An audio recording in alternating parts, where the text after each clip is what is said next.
Assalamualaikum warahmatullahi wabarakatuh. Saya Aris Rizky Praetno dari kelompok 2 ingin membahas tentang microcontroller. Pertama dalam KIKD-nya yaitu KI3 memahami, menerapkan, menganalisis, dan mengevaluasi tentang pengetahuan faktual, konseptual, operasi dasar, dan peta kognitif sesuai dengan bidang warga masyarakat nasional, regional, dan internasional. Sedangkan untuk kompetensi dasarnya 3.1 menerapkan dasar-dasar microcontroller. Untuk KI 4-nya dalam kompetensi dasar yaitu manipulasi dasar-dasar microcontroller, port, I/O, clock, service, general purposes, dan lain-lain.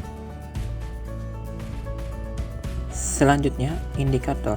Dalam KD 3.1, indikatornya pertama, memberi contoh alat microcontroller. 2. Menguraikan dasar-dasar microcontroller. 3. Mengimplementasikan dasar-dasar microcontroller dalam kehidupan sehari-hari. 4. Mendemonstrasikan penggunaan microcontroller. 5. Menyesuaikan penggunaan dasar-dasar microcontroller.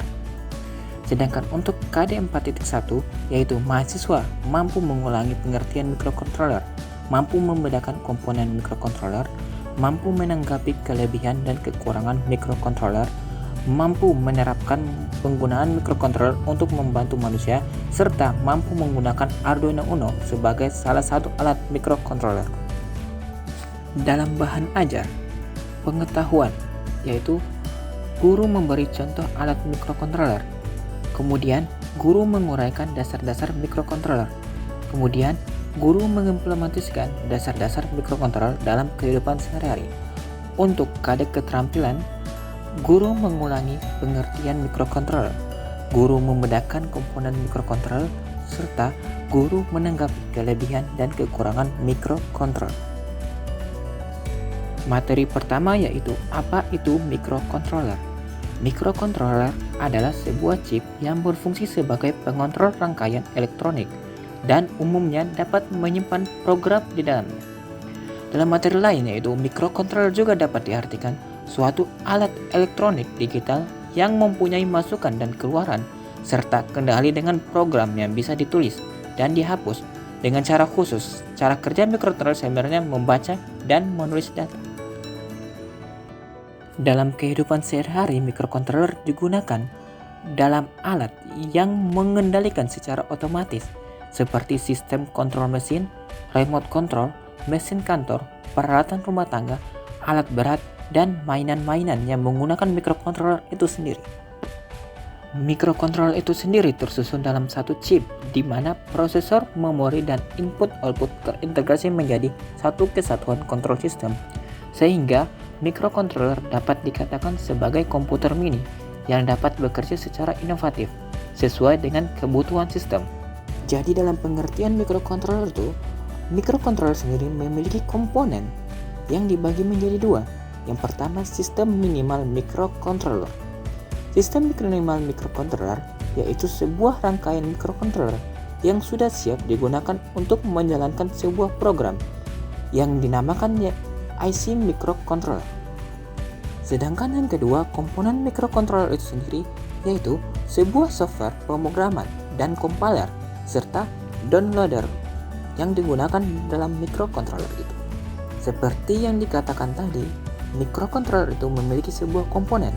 Komponen-komponen tersebut diantaranya yaitu CPU, memori, timer counter, port I/O, komunikasi serial, AD, serta DA.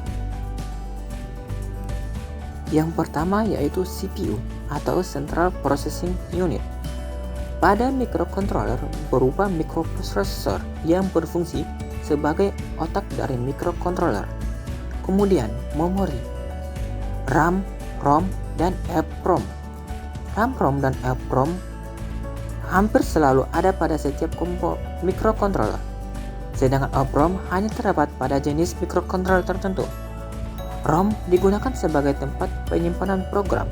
ROM yang banyak dipakai pada microcontroller saat ini adalah flash PROM, yang mirip seperti memori pada flash disk. Namun bedanya adalah PROM hanya dapat dihapus dan ditulis secara sekaligus.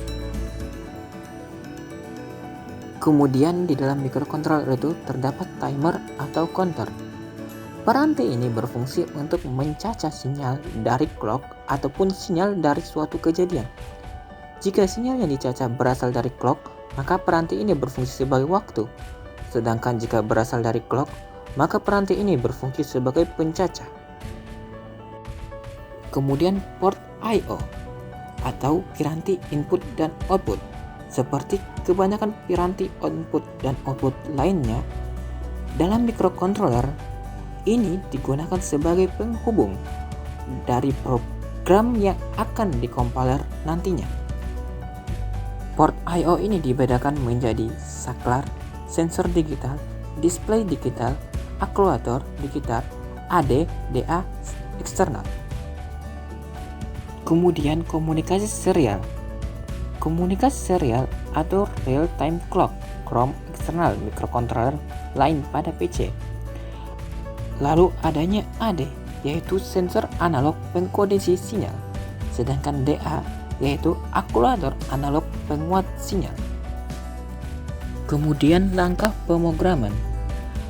Dalam pemrogram microcontroller, yaitu memberikan instruksi-instruksi yang dipahami oleh IC microcontroller untuk dapat membaca kondisi port inputnya dan memproses kondisi input tersebut dengan memberikan respon pada port output.